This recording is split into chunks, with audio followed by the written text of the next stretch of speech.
در برابر ایرانی که باید ساخته بشه، ایران نوعی که باید باز تعریف بشه، یکی از چیزهایی که ما باید توجه کنیم و من به شما واقعا میخوام که شما در این کار شرکت داشته باشین، اینه که ما باید از همه ایرانی‌ها بخوایم ببخشید من یه خواهشی میتونم بکنم، یه لحظه به من گوش کنین، یه لحظه به من گوش کنین، شعار ندین برای اینکه این برنامه لایوه، صدای شما شنیده نمیشه، صدای ما هم شنیده نمیشه. مرسی. اگه ممکنه خواهش میکنم به دور و برم بگید که شعار ندن. ببخشید. همین مسئله که الان بر ستمگر، چه شاه باشه چه رهبر.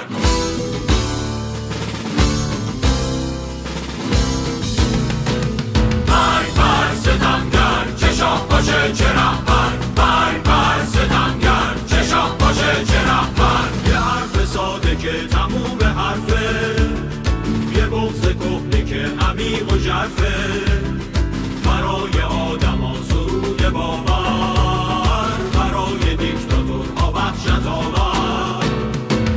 بر ستمگر چه شاه باشه چه رهبر، بر ستمگر چه شاه باشه چه رهبر. یه سرزمین سرود آشنایی، پر از صدای روشن رهایی، یه سرزمین میونه خون و خنجر.